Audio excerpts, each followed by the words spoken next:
I will also like to share an interesting incident that occurred when they did this little thing to me, which was quite unexpected and surprising.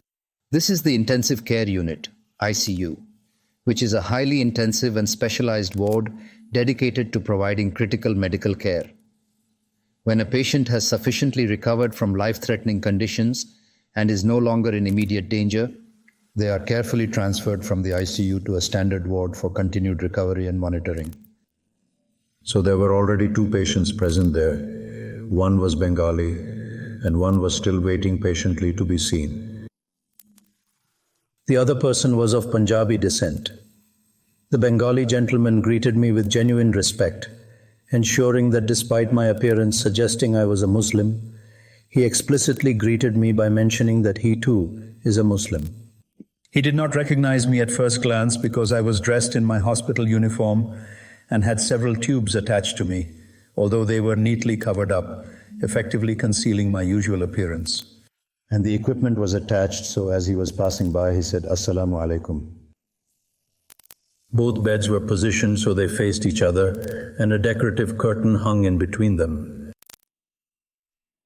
He is unaware that I am Tariq Jameel, is that correct? Additionally, he is attentively listening to my statement on his mobile phone device. Meanwhile, the opportunity to access such fine hospital food was unfortunately not available. Glory be to Allah. Indeed, the lack of these nourishing and well-prepared meals caused their hearts to become genuinely overwhelmed with feelings of frustration and longing during their time in the hospital. Every hospital here gets money for food. Give patients food and high-quality food. All the staff eat it, and the patient's food is brought by relatives from home. So there we were, present with 3 patients, each of whom had received their own meal, and their individual names were clearly written on each plate. Suddenly the nurse approached us closely and loudly called out, "Tariq Jameel."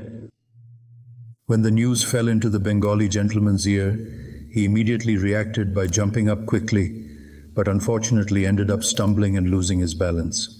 While he was stumbling awkwardly, he was showing me my photo displayed clearly on his mobile device. Stumbling repeatedly, he earnestly said, "I am listening to you. I am truly listening to you. How is Allah managing the system here? So my son, please have faith in your destiny." Whatever Allah wills to occur will indeed take place, and whatever He does not will to happen will not come to pass under His divine control. As Allah wills, it happens. In the exact time that He chooses to will, and based upon the level of severity that He has determined to will, without further advancement. Neither advancement nor delay nor addition nor subtraction. This is without doubt, through your blessing, which Allah wants. Hold this belief firmly. Pass through situations. Patience will remain. You will pray, perform nawafil, ask from Allah. And secondly, what I saw was a profound display of human empathy, coupled with genuine respect for one another, illustrating the deep connections that bind us all together. Whoever you happen to pass by, he will always warmly meet you with such a joyful smile. Whether he smiles sweetly or chooses not to, it does not change the fact that we are all fundamentally the same. Similarly, just like each of us, there is always someone who was happy before we had the opportunity to see their happiness. I have learned a lot. It will help you a lot. This madrasa has been running for 22 years. Today marks the first time I have thoroughly explored the concept of destiny, recognizing it as a profound source of consolation and comfort. I am grateful that Allah has approved it in this meaningful way. With this understanding, I feel truly content. Thank you. Thus, this was the approval granted to me by my Allah. He stirred and shook my heart profoundly, bringing about a sense of tranquility and contentment that I deeply cherish and embrace. I have a headache that's not going away. I am content.